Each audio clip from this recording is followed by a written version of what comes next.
Non, j'ai pas dit que la commission d'enquête au moment de l'affaire Tapie était politique. J'ai dit que c'était le reproche qui était fait par les opposants de François Bayrou. Et en fait, c'était des espèces de rhétorique très classique. Vous savez, moi, je suis un grand défenseur à titre personnel de la démocratie parlementaire.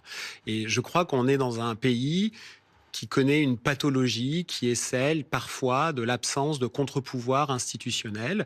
La Constitution offre au Parlement, que ce soit à la Chambre de l'Assemblée nationale ou à la Haute Chambre du Sénat, la possibilité de contrôler le pouvoir exécutif. Le Parlement, pour celles et ceux qui nous regardent et qui ne le sauraient pas, ça n'est pas que le lieu de la fabrication de la loi, c'est aussi le lieu du contrôle, de la limite. Et il est parfaitement normal que des commissions d'enquête parlementaires qui sont par nature peuplée d'hommes et de femmes politiques, donc aussi d'opposants, mais pas que. L'une des responsables de cette commission, Madame Spilbou, fait partie de la majorité présidentielle.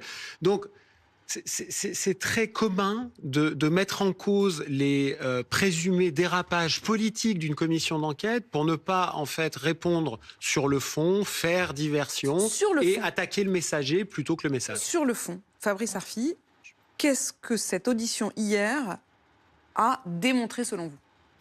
A-t-elle d'ailleurs démontré quelque chose? Non, pour moi, ça a été un spectacle assez pathétique, je trouve, où le chef du gouvernement, dans une affaire d'une gravité inouïe, a ajouté une sorte de confusion au déni et d'agressivité au mensonge. Au mensonge qui a été le sien, qui est son, je crois, péché originel dans cette affaire. C'est sa déclaration. Lui, il dit « je n'ai pas menti », vous maintenez qu'il a menti. Mais en fait, c'est pas une opinion, c'est un fait. Le 11 février, à l'Assemblée nationale, quand il dit « jamais je n'ai été informé, 1, de violences physiques, 2, de violences sexuelles », et il croit pouvoir ajouter « jamais une seconde fois », c'est démontré factuellement, matériellement, c'est un mensonge. Ça n'est pas une approximation, c'est un mensonge. Ça n'est pas une erreur de communication, c'est un mensonge. Il savait pour les violences physiques, il savait, avec notamment l'épisode très important de sa rencontre